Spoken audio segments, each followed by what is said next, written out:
First person I want to introduce is Melody Baker. Melody, say hello so she pops up. There she is. Melody, first, she is a Leadership Buffalo class of 2015. I'll start with that. She is the National Policy Director for Just Equations. Melody is a nationally recognized education leader and advocate. As a community leader, charter school founder, and program director, she's devoted her career to advancing educational opportunities for disadvantaged students. Prior to joining Just Equations in 2020, she was Director of Education at United Way of Buffalo and Erie County. Her day-to-day responsibilities included building partnerships with diverse stakeholder groups, developing strategies to advance equitable education policies, implementing community school models in local districts, managing grants, and investing in educational programs.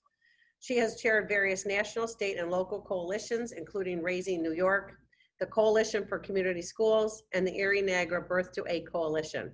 She directs the research and evaluation effort for the Rockefeller Institute of Government's First 1,000 Days on Medicaid initiative, headed by New York State Department of Health.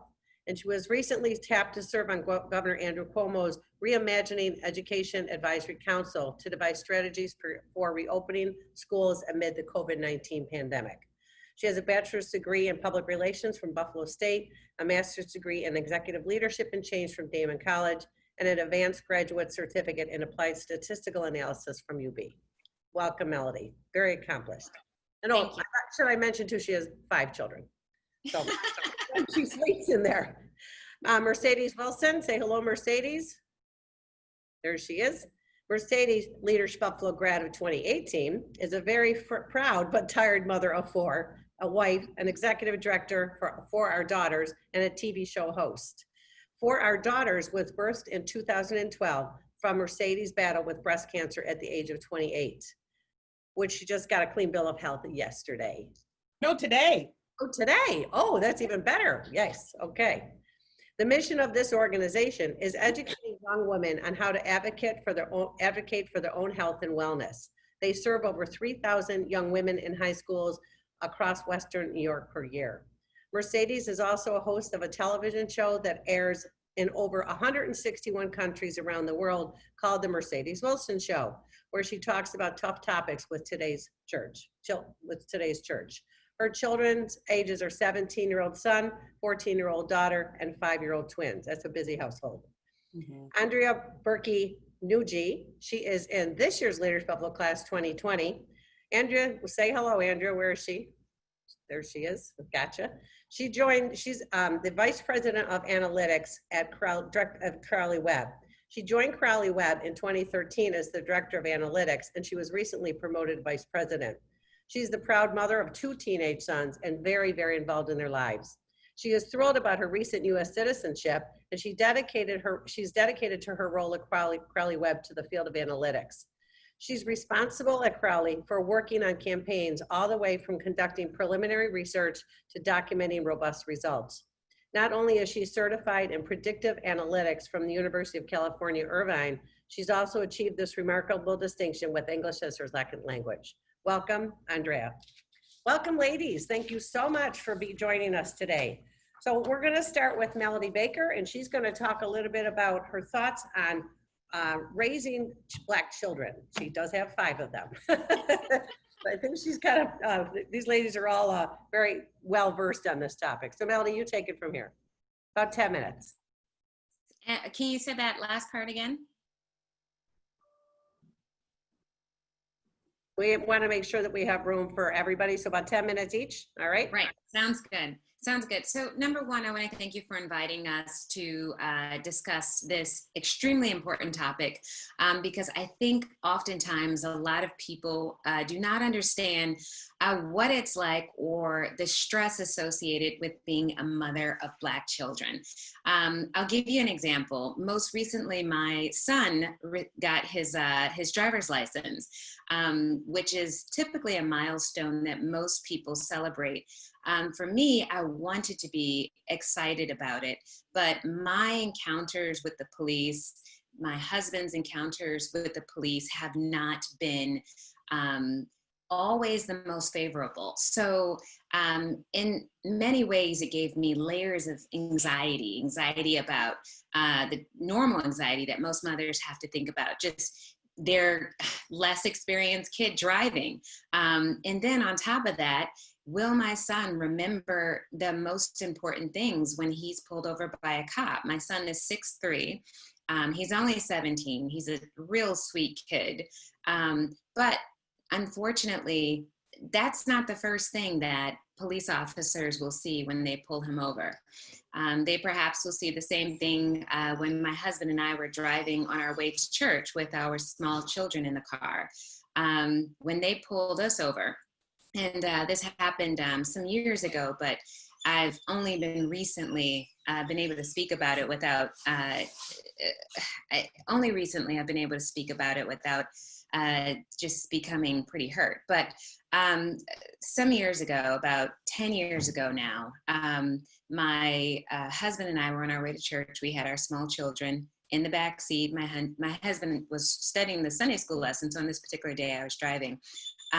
As I was pulling out of my backyard, out of my driveway at my house, I saw a car that was a ways away. I couldn't tell what type of a car it was, but I was waiting for the car to pass. And so I kind of stayed in my driveway in my home, trying to wait for the car to pass so I could pull out and so forth. So the car pulled up right before your driveway, and or right before my driveway, and I saw that he was motioning me to go ahead and pull out. So I pulled out in front of him. I made the first right-hand turn. I had lived on Tudor at the time. I made the first right-hand turn onto Eggert. So this, I hadn't even been in the car, maybe a minute at the very most. And the officer pulled me over. He said I did not signal.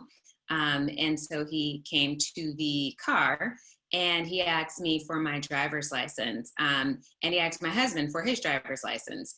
My husband said, "You don't need my driver's license. I wasn't the person driving. You just need my wife's driver's license." And then so the officer motioned to his partner to come out and to come on the other side of the vehicle. And the officer said, "Ma'am, I'm going to need you to step out of the car." And I never really had too many instances with cops. So me being sheltered and not really terribly exposed at that point to racism, I got out of the car, and my husband, or I was planning to get out of the car, my husband started panicking, and he said, "Don't get out of the car, don't get out of the car." He said, "Officer, why do you need her to get out of the car? What does she need to get out of the car for?"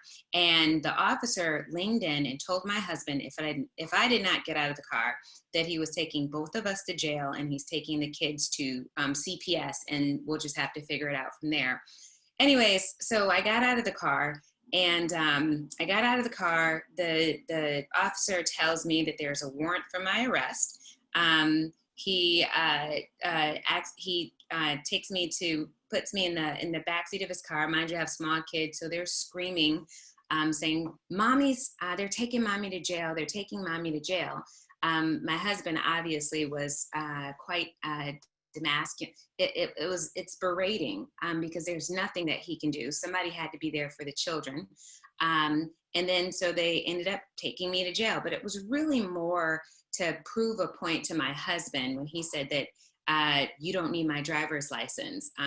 It was really to say, we do whatever we want. It was the Cheektowaga police officers.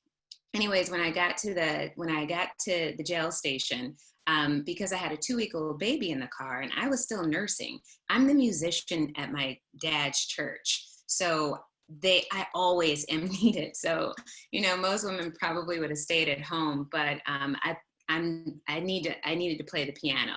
And on this particular day, we were white and black. So I had this white top on.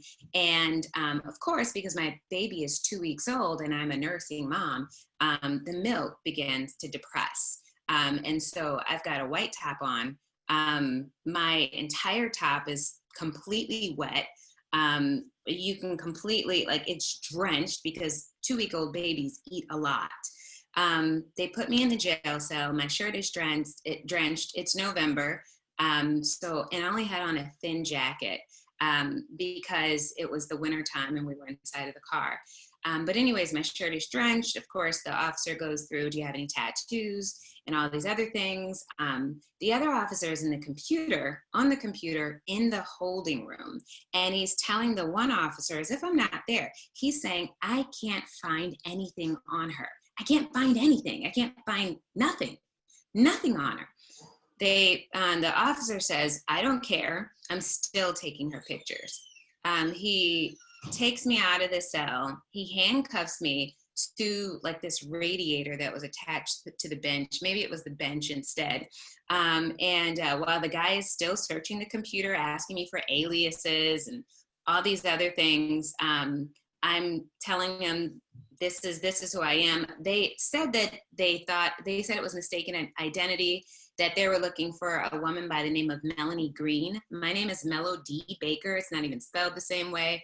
My maiden last name is McAllister. And on top of that, Melanie Green happened to be a white woman. I guess they thought that they were looking for a black woman. And again, our names, with the similarity of Melanie and Melody, and my driver's license clearly spelled out Melody Baker. So the guy, of course, still, once they can't find anything on me, still forces me to take mug shots, just in case anything happens. And then once I took my mug shots, he said, you're free to go. And it's Buffalo winter, it's November, it's snowing. And at that point they started phasing out the payphones, and I didn't have anything with me.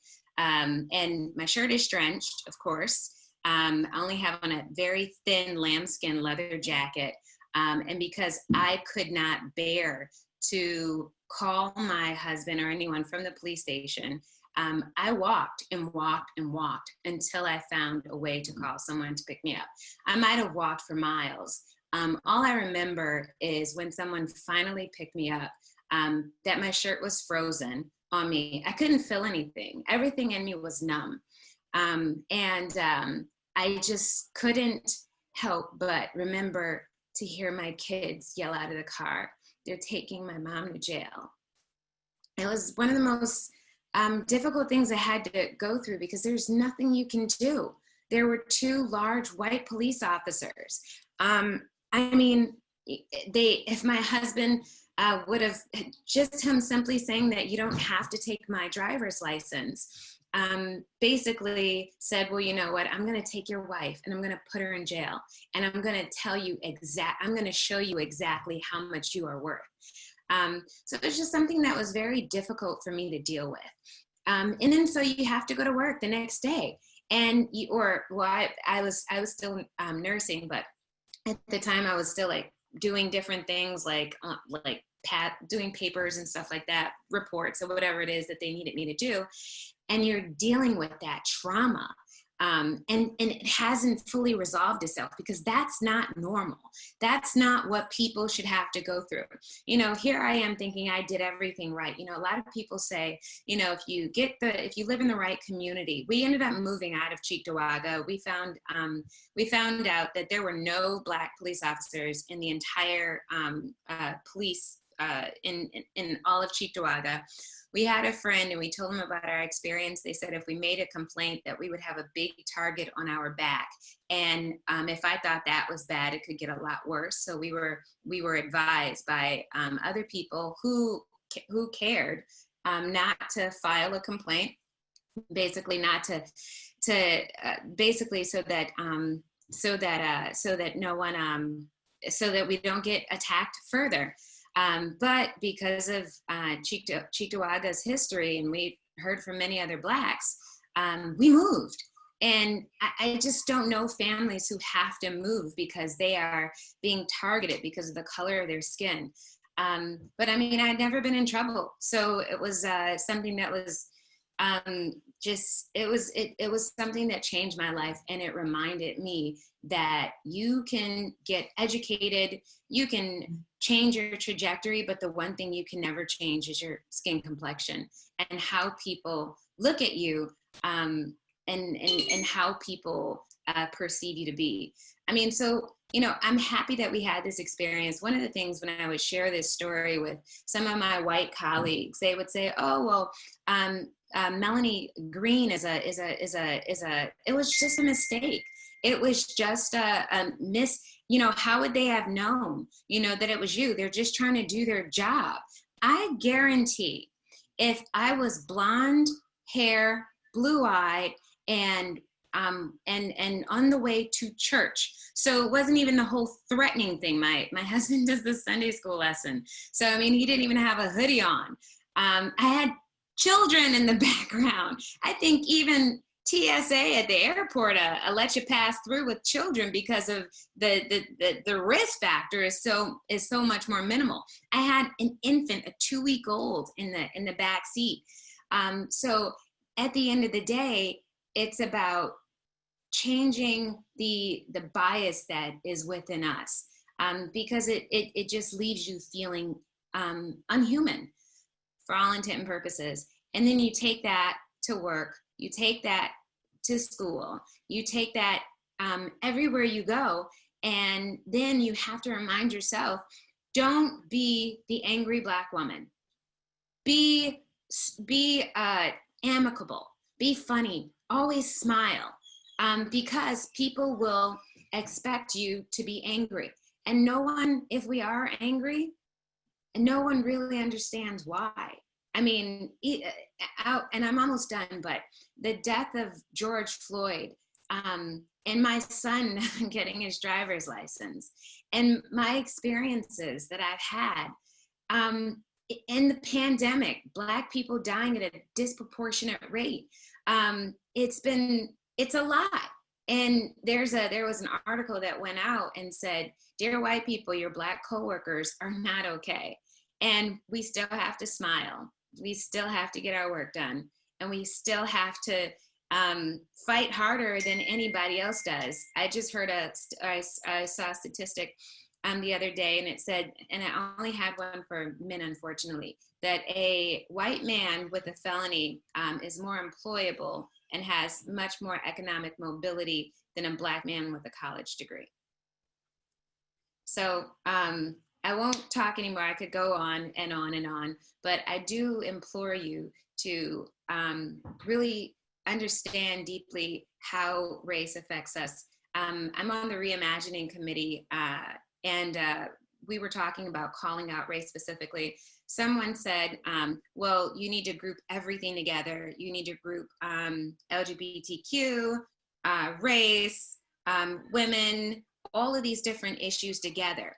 And all of these issues are important. They are. However, if you look at the health disparities, the people who are dying on a regular basis at disproportionate rates, it is Black people. If you look at the people, and Black and brown people, if you look at the people who are being disproportionately beat up by the police, involved in the criminal justice system, we were on our way to church and got involved in, I was driving for less than 60 seconds and got involved in the criminal justice system. If you think about the education rates and the disparities between the achievement gaps between Black and white kids, every indicator points to a society where your color counts, period. Those other pieces are important, but they cannot be held or treated the same way. You have to be very specific, because at the end of the day, it's literally killing us. I'm done.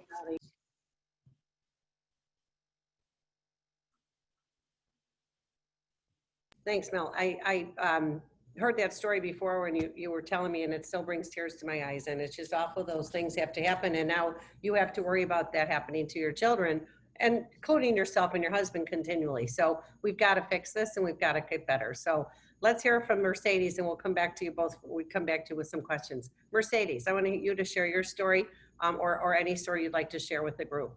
Sure. Well, thank you again for having us. I think this is great. I really appreciate Leadership Buffalo for this. Melody, I'm sorry you had to go through that. I'm so sorry. And while I can't relate personally, like that's never happened to me, I do know the fear of when I was pregnant with our twins, who are now 5, they'll be 6 in September, My husband, who is a salesman by trade, can talk with the best of them. He loves to talk. So when I was pregnant with the twins, he was headed home, and apparently the police officers thought that he was driving a car that he shouldn't have been. And I remember him texting me in the gut check that I had when he said, I just got pulled over. And so I'm asking, well, were you on the phone? Were you texting? Were you speeding? He said, none of that. They kept him for over an hour trying to find reasons and kept asking him, is this your car? Are you sure this is your car? So apparently they had an issue with the car he was driving. They took his license, they ran his license. Some of their buddies came, so they got out, and he literally was texting me the whole time, and I begged him, please don't say anything. Please don't say anything. I mean, he has a smart mouth, this husband of mine. And so he had a big issue, and I remember begging him, just come home to us. I just want you to come home to us.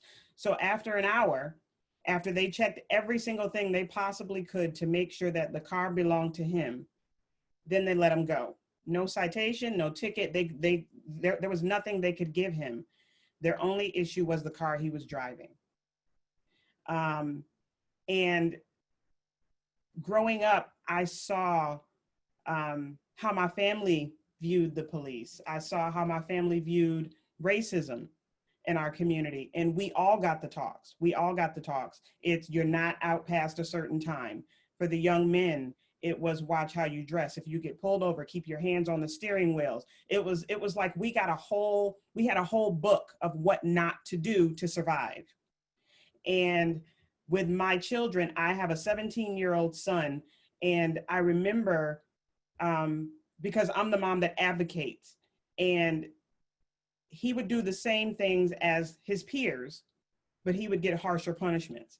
So I remember going to his teacher saying, okay, well, why is Isaiah in more trouble when they all did it together? They couldn't explain it. So I would go to the principal, same exact thing. Why did my son get a harsher punishment? They couldn't explain it. So I made an appointment with the administrator, and I went to the main office, and I had a meeting, and I said, I want to know. They could not explain. So they had to reduce what they gave my son, which was more harsh. And they were middle school kids just doing stupid stuff together, all together at the same time. And I had to advocate and fight for my kid to not get suspended. So we have, like, I can understand what mothers go through every day. And there was a situation that I posted about close to a month ago now. My daughter went out of town, and she has a dog walking job, and she's 14. So my niece came over, my 14-year-old niece, and she walked the dog in place of my daughter. And I went to pick her up because I take them there and I bring them home, and I stay close because of the climate we're in right now. I stay with my girls. And I heard my niece talking to a lady saying, well, what did I do? What did I do? And I heard the older white woman saying to my niece, you don't come near me. You don't walk on the same sidewalk that I walk on. And my niece said, well, where am I supposed to walk? And she says, you walk in the street. You walk away from me. You don't walk near me. And so again, I had to put the window down because I made a conscious decision not to get out of the car. If I would have gotten out of the car, it would have been a totally different situation. And I said, ma'am, I'm sorry, but my niece will walk on the sidewalk just like you. And she will not walk in the street. And the lady was like, I can't even explain the hate in her eyes. I can't even explain it. And I had to get my niece in the car, and we came back to my house, and it hurt my heart to have to tell her, you can walk on the sidewalk alongside this woman that was also walking her dog. And when I posted it, one of my friends immediately said, well, maybe she was worried about COVID. And I said, guess what? My niece was more than 6 feet away. And if COVID was a concern, she didn't have a mask on. So let's just call it what it is. Nobody was worried about COVID. My niece was nowhere near her, but she was upset that my niece was on the same sidewalk as her. We're in 2020. Like, why do we have to deal with that? But I can tell you that my conversations with my kids are different than what maybe somebody else's conversations are. I have the conversations when my son brings a girlfriend home. I have no issue with who he dates, but I have to call the parents to make sure that they're okay with their daughter dating a Black boy. Just being honest, I have to ask that. When my daughter goes over anybody's house, I want to know where she's going, but I have to ask people, are you okay with my son being Black? Are you okay with this? When my daughter comes to me and tells me that her friends were joking around about, Gabby, we're going to a meeting. These are 14-year-old girls. Gabby, we're going to a meeting that you can't attend. It's the KKK. And they don't understand why it's offensive to say that to a 14-year-old girl. Parents aren't having these discussions with their kids on why that's wrong. And when a young lady says to my daughter, surprisingly, my parents like Gabby, and another friend says, yeah, probably because she'd make a good slave. These are the conversations that kids are having today. And this was a conversation that I had to have with my daughter last year for school. And she had to come to me and she was crying because she goes, I can't have friends. I can't be friends with them if this is how they talk. But when she confronted them, they saw no issue. So there was lack of conversation, and there's just lack of sensitivity and lack of knowledge being taught to our kids. And these are just some of the things that I have to deal with as far as being, a mother of Black children, and the same worries as Melody. When our son got his driver's license in his car, good Lord, we went through it all. And my son asked me all the time, Mom, I want to go ride my bikes with my friends. And I've said, and I'll be honest, there is nothing for a young Black man to do past 10 p.m. outside on a bike with his friends. Maybe for your friends that is possible, but I want to see you come home. I want you alive. So my prayers are different. When I pray for my kids, my prayers are different than someone else for their son. When you have to go and ask somebody, are you okay with your daughter being with a Black boy? Is it okay that they go out in public together? Are you okay? When my son is at your house, can you support this? Do you support this? Or is there an issue? That's not a easy place to be. So that's just a little bit of mine.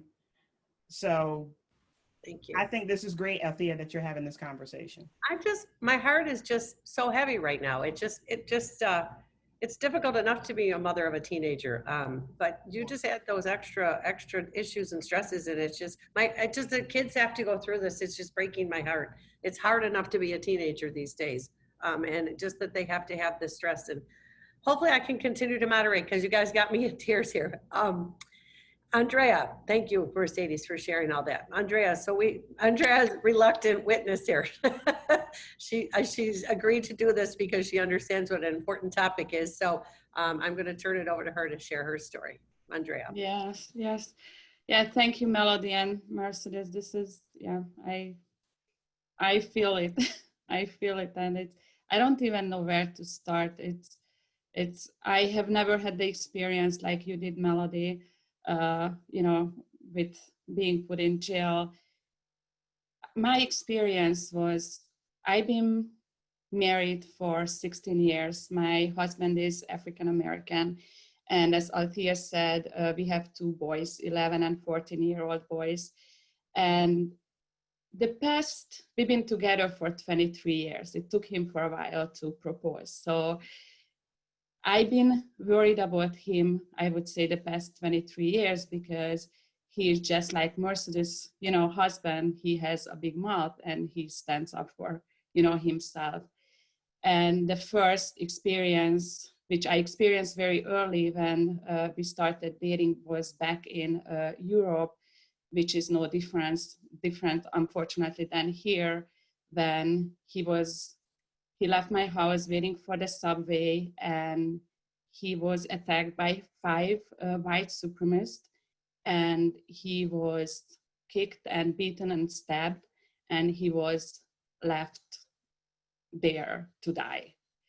And that was 23 years ago, when in Hungary, the only African American population was students who were coming from, from African countries. So it was still, very minority. And We have, I don't know if you guys are familiar with gypsies. Gypsies are minority ethnicity, in Europe, and they have darker skin.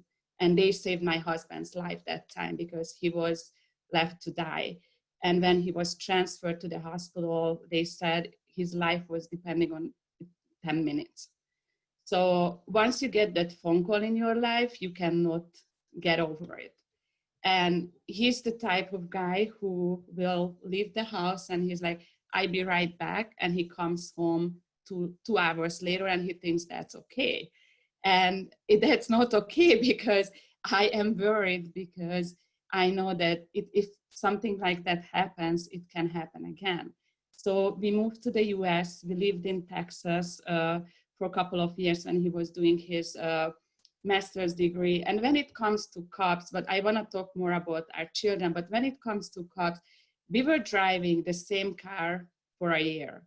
We didn't have money for car insurance. I actually didn't even have my permanent license yet, so I wasn't supposed to be driving by myself. Hopefully there are no cops on this call, but I was never stopped doing the same distance to school, going to the same places when I was driving by myself. Never. I just got maybe a wave or a smile from police officers. He was stopped and he got ticket weekly. So that's, I can see the big difference when I am out by myself or when he's out by himself or when we are out together. So it's something people would tell me, and we lost friends, we lost family, some family members who stopped talking to us because we made the choice to get married. So when it comes to, stereotyping and being judgmental, it comes from both sides because some of the people from his side stopped talking to him because he married a white, woman, and, vice versa from friends, because that's just how people are. People are judgmental and they don't see beyond, color. But we chose because we chose to be together because we love each other and we have the same beliefs and we just, love each other's culture, and we just made it, more beautiful. And it's been over 2 decades, but once our kids were born, this is when everything changes. And you guys most of you are parents, so you know how your life changes when you have children. And your priorities shift and you do everything for your kids. And as Melody and Mercedes said, like when the kids are sick, you go seek for the best doctor, for the medication, for the treatment. If they fall behind at school, you do what you can do, you tutor them, but there's nothing you can do about them being Black. And it's what I see now from my personal experience is that, and I keep repeating that nobody is born racist. Then I see how we've been going through the first 7 years, of my kids being, born. Everybody is cute. Kids don't care about skin color.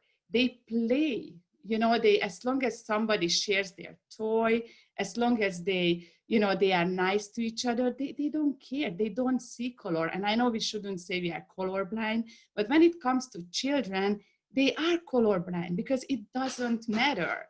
What matters is just to play with each other, be nice to each other. But unfortunately, after we started facing this when my older was 9 years old. And then one example is an after kids care program when I went to pick them up, and he was called a black dummy and he was refused to be played with. And he didn't understand. He just said that, oh, mommy, those kids are sitting on the bench. They called me a black dummy. He didn't even understand. My heart was like, oh my God. But then the kids were, it was in a school, part of a school program. So teachers were there, educators were there. So I was like, okay, they're gonna have the talk and then, things will be better. Then we went to a playground. It was a couple of years later. And it wasn't our community. It wasn't our safe place. It's not our bubble where people know us, people know who we are, and they respect us. It was just a playground where we have never stopped. And there were 5 white boys, all of them were boys. And when you take your kids to playground, in 2 minutes, everybody's best friends, because that's what kids do. They just they're not like adults, they just start playing, running around, and they all, know each other, and they just play. And my kids were told that they can't participate in the game because they are too dark. And when people are too dark, they are dumb. So again, this dumb. And I was there, my mom was there, my husband was not there with us. And I just, my heart was, oh my, I can't tell you how I felt. It was one of the most painful things to see that coming from children. And their parents were there, and the parents heard what their kids said. So I just stood up and I was watching the situation, because I also know that I have to get them ready, although they were, very young, but still to see their reaction. I don't just want to be the mom who would, jump in. And I was so proud, because my boys were like, it doesn't matter if you are dark or it really doesn't matter. We are all the same. And I was so proud of them. And those parents were sitting there and they didn't say anything. They did not say anything to their children. They did not stop their children. And this is the problem. And this is why education is so important, because kids don't come up with this on their own. They see it at home, or the society, or I don't know, or from TV, or this is a learned behavior. And this is where I truly, truly believe that we need to start, at very early age. And I just one more thing, when it comes to driving, Ike is 14, my older one, it's 2 more years. I can't even think about it. I can't even think about what we will have to go through. And when, as a parent, what you want your kids to be, our boys, we are so blessed, because they are really, they stand up for each other. They stand up for their friends. And anybody was bullied at school for being slow or being, for any other reason beyond not related to racism, my boys are the first one who would go to the teacher, explain to the teacher why the teacher, respectfully, why the teacher made the wrong decision, and that kid should not be sitting on the bench. And when I go pick them up, they are sitting on the bench with the other, kids, because they stand up for justice. They care about what's, right, and they understand the right versus wrong. But the problem is, how do I tell my proud boys that when you grow up, even if you're right, if somebody is going to be racist or somebody will attack you, walk away. Or if a cops, if they stop you and you are right, it doesn't matter. Just obey, just do what they tell you. It is such a difficult, it's difficult, because I do not agree teaching my boys, but still I fear for their life. And I don't want to get a phone call. I don't want to get a phone call like I received, when my husband, was almost killed. And it's just getting more difficult every day, because they are getting older, and I have to let them go at one point, and it's gonna be hard. Wow. Right now, if you ask me, when people are asking my older one, what are you going to do? And he's like, I'm gonna be a programmer. I will be living in Chicago or in Tokyo. He has all this. I'm like, Mommy is coming with you. I'm coming, and I'm gonna work from Chicago or from wherever you go, because I am not going to let them out of my sight. Because as long as I feel like I can protect them and they come home and I can just, comfort them, whatever happened, it's okay. So it's hard. I have to say, ladies, your kids are very, very fortunate to have such strong mothers who care so much about them, but advocate for them and believe in their rights to be anything they want to be. And Althea, yes. can I just say I agree with everything Andrea said, except the last part where you said you're following them wherever they go. When it's time for them to go, mine are. Or you can just have them work for you like I do. Just have them work for you. There you go. Yeah. But do we have any questions from the audience? We can put them in the chat room. But I'm like so emotional here. It's hard to chat to say anything. I want to ask a question of I think both Mercedes and Melody both have boys and girls. What is the difference between raising a Black son and a Black daughter? And do you find you have the same problems or worries and challenges, or do you find you have different conversations with your girls versus your boys? Melody, you want to take that one? Oh, It's different. Yeah. It's different. I would say exactly what Melody said with my daughter, because the angry Black woman syndrome is real. Or that, the perception that if we're angry, for some reason, we're angrier than every other woman that's ever walked the face of the earth. Like we're more of a threat. And it's not true.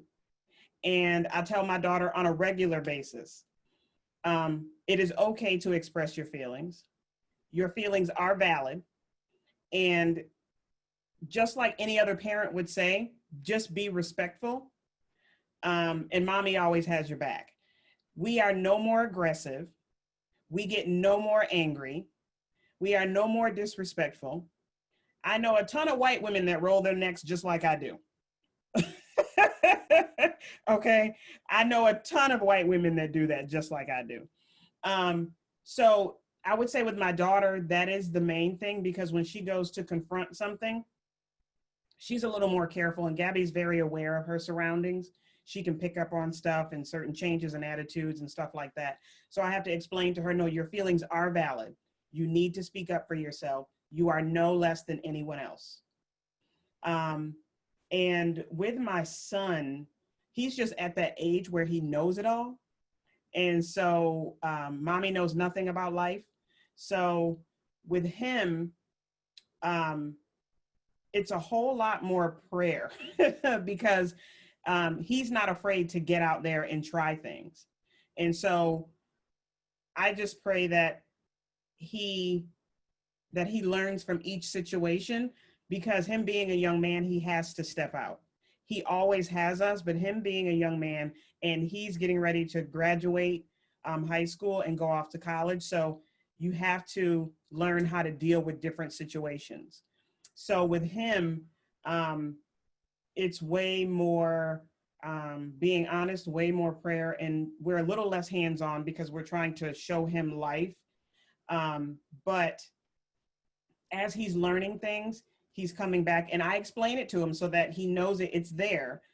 So if you ever come out of I know it all mode, you see, just like when he went for a job interview, I had to tell him, you need to dress this way. You have to, on top of what the normal young man does, and helped him put himself together. And he heard a lot, which is very offensive.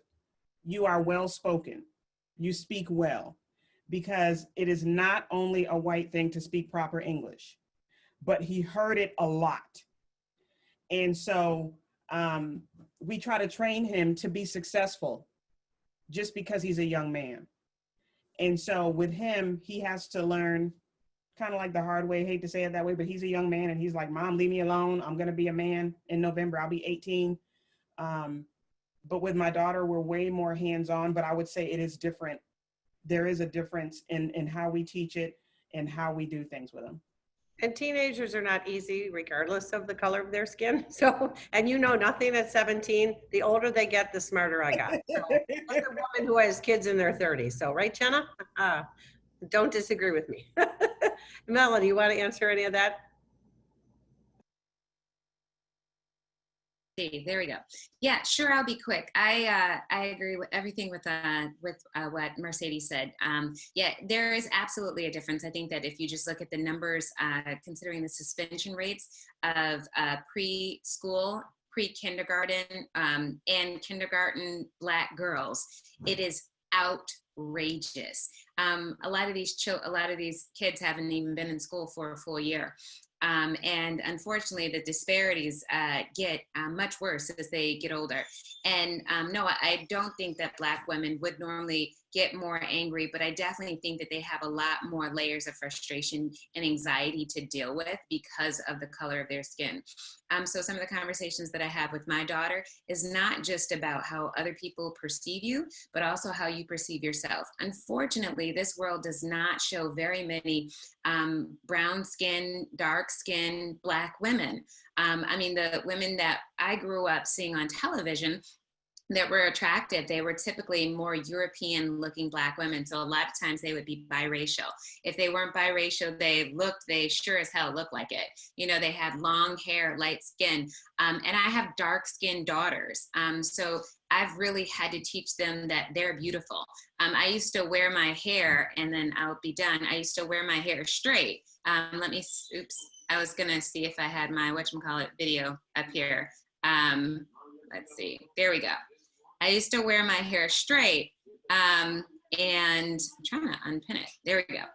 I used to wear my hair straight, and I would refuse to put a relaxer in my daughter's hair because I wanted them to appreciate their hair. But then I realized, how could they appreciate their hair if I wasn't walking around? Then I tried to justify me not wearing my my natural, because I wear my natural hair is long, but me not wearing my natural curl pattern with, well, this is not accepted at work.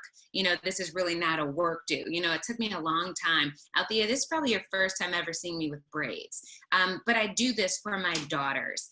Because my daughters need to be able to see themselves in me. So as much as I possibly can, I very rarely straighten my hair these days. I wear a fro, and I talk to my girls about how beautiful they are, how special they are, and about their Black identity. I love it. Thank you. And your hair looks beautiful. Andrea, what? And Andrea, just real quick, what can mothers of white children do to support mothers of Black children? You're muted. You're muted. Yep. I was looking for that. So mothers of white children to support mothers of Black children. I think to teach their children that there is no difference, or teach their children about, if once they get to that age, about, you know, the culture, about the difference. It's, for example, we attend many African events. We attend many, you know, events where we are the only, you know, mixed race couple. So my husband is the only African American, and the kids are the only Black kids. We go to, you know, the opposite when we go to African events, and then I am the only, you know, white person. I think it's embracing, you know, each other's culture. It's when I attend to these events, and this is what I would expect, you know, from everyone to do, is put yourself in the situation. Put yourself in the situation when you are the only one who is different. You know, I cook the food, I wear the clothes, and I think it's just so important to understand. So we do have two boys who been with my older one since they were in pre-K, and they just graduated from 8th grade. And I love when they come over, they ask like, oh, Mrs. Nucci, can you cook us some African food? Or can we listen to, you know, some of those music? Because they are at the age that they are interested and they wanna know, like my sons are asking so many questions from my husband about African culture. And I think this is just so important to wanting to know, you know, so it's, and also what I think, Mercedes, you were the one saying, the other thing that is very important is for them to understand how we feel. Because I did have the experience just a few weeks ago when they had a play date. My son went over to one of the friends' house. And of course, because of COVID, they were playing outside. And I check in, you know, it was getting late. What time do I go, you know, pick Ike up? And she's like, oh my God, let me check. Like, I don't even know where they are. And it was getting dark. And they are somewhere in the neighborhood, like they were riding the bike. I'm like, no, this is not okay. this is not okay because my son is not out in the neighborhood riding the bike when it's dark. You need to know. And this is what, mothers of my children need to understand, that when you have my kids over, and I am usually the mom who has all the kids over because I love it, but if you have my kid over, you have to have that extra layer of attention because he looks different and he loves his hoodie and he's taller than I am and he doesn't look like a 14-year-old, and it's dark and it's in a different neighborhood. So I think just recognizing, these differences. Thanks so much. That's great. So I want to end with one last question to all of you. Mercedes, I'm going to start with you. So what makes you happy and what encourages you as a mother of Black children? Well, seafood makes me happy. Pies you've been making too, girl. Apple pie. Yeah. But what was the second question? What makes me happy and what else? And what encourages you as a Black mother of Black children? It encourages me that I have friends and family and those that I may not even know that are recognizing what is going on. And they're saying, not only is it wrong, but when I see something wrong, I'm going to stand up. I think that encourages me. I saw a post of a woman that she was riding by and saw several police cars around a young Black man. So she backed up and she parked and she took a picture and she said, wherever I go, wherever I see this, I promise to stay with your sons. And that encourages me. When I see people that say, you know what, I don't fully understand it. I've never been Black. I've never had Black children, but I do know right and wrong. And it's a thing of right and wrong. And they say, I'm with you. And not only will I just say it, even though I don't understand it, I'm going to try to learn and I'm going to stand up for what is wrong. So I stand by you. So I think that's been the most encouraging thing of it all. And that's what encourages me me the most, because it's more like, if you ask me what you can do at this point, I'm going to tell you. I'm going to tell you exactly what you can do because it's out in the open. You want to know? I'll tell you. So when you see my son pulled over, you back up and you stay there and you stay with my son. That's what gives me hope. I'm with you. Yep. Okay, Melody, same question. Yeah, this makes me, it really waters me. It makes my eyes water because what we're talking about is human rights. We're not talking about special privileges. The only thing we want to be treated is just like we're somebody's child.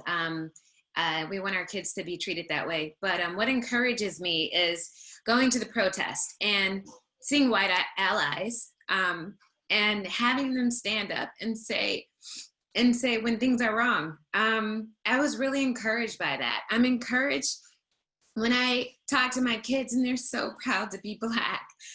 There's so many kids. I remember when I was in the schools, I would ask the Black kids, I would say, if you were to describe yourself, how would you describe yourself? Every Black kid, every single Black kid that I asked, I said, like, racially or ethnically, how would you describe yourself? Not one of the Black children said that they were Black. And these are Black kids that are Black like me. They look like me.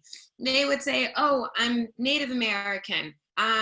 My sister, brother, cousin has some white in them. And my uncle is Puerto Rican. Because my eyes are shaped the way they are. Some people think that I'm Asian. These Black kids want to be anything but Black. So I'm so encouraged when I talk to my Black kids and they're like, Mom, we're from Nigeria.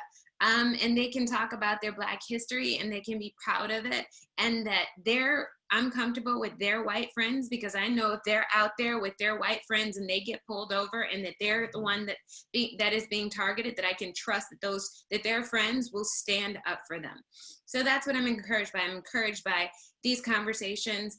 I'm encouraged by seeing people finally acknowledge that there is a thing of racism and white supremacy, and that this is what we go through. That was probably one of the most things that I struggled with the most. Like, no one wanted to, everyone thought that the experiences that I've had, and these are not single isolated experiences. We don't have enough time to talk about them. It was always attributed to a mistake, but finally people are saying, no, it wasn't a mistake. You were put in jail because you're Black.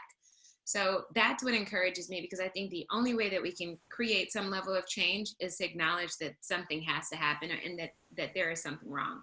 And we're all doing, we're in this together this time.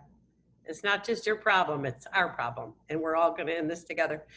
Andrea, the last question, answer the same one, please. Yes, it's as I so agree with both of you ladies, and it's just, I'm just very hopeful. I'm just very hopeful that what happened to Mr. Floyd, it just opened eyes, and it's not because it just happened. It's been happening, but we all know that, you know, it happened in front of us, and I think finally people really realize that there is an issue, and everybody's coming together. Like what I see, you know, at my workplace, what I see, you know, at church, we live in a 99%, you know, white community, but the way how people are going above and beyond to make sure to treat my husband, my children extra special. We are new to the neighborhood, and I can see the difference just before and after Mr. Floyd. They were nice before, but after they just really, people, I do see the goodness in people. What I see is that the majority of the people who might have been hurtful were because they were ignorant and they just didn't know, and that's already a huge step. But what would make me happy and makes me happy when, you know, when my boys are safe, and that includes my big boy, my husband, who I always say I have 3 boys, but that's why I'm hopeful for, and I'm hoping that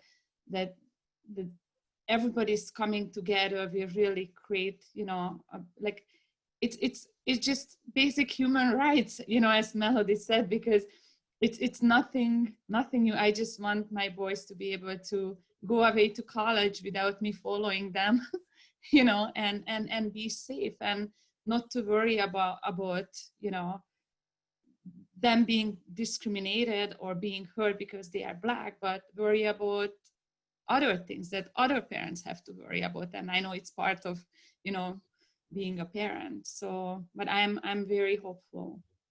Thank you. And you know, that's how I've been feeling, is that I feel hopeful that this is finally going to hopefully be changed, because I see so many white faces and young faces really walking with their Black brothers and sisters, and we're in this together this time. And I want to thank the 3 of you. You told some difficult stories, and I'm sorry that any of you have had to go through this. And all we can do is just keep these conversations going. Keep asking those questions. Keep making yourself uncomfortable, because like somebody said, if you're not uncomfortable, we're not doing this right. And ask, what can we do? And Mercedes is going to tell us the truth. So I think it's important that we just keep having these conversations and keep your minds open, because we can learn and we can be better, and we have to be better. And thank you, ladies. You're amazing women. Thank you for being the mothers that you are. Your kids are very fortunate, and I know they're all going to grow up to be super, super successful, because you are going to make sure of that. So, but keep everybody safe, and you guys have a wonderful day. Next week, our town hall is going to be on equity and education in the Black community. And the week after that one is going to be a conversation with Black leaders. We're probably going to continue these. We have a couple other ideas, but if you have any ideas, you send them our way. And thank you for being such a great audience, and thanks to our presenters. Stay well, everybody.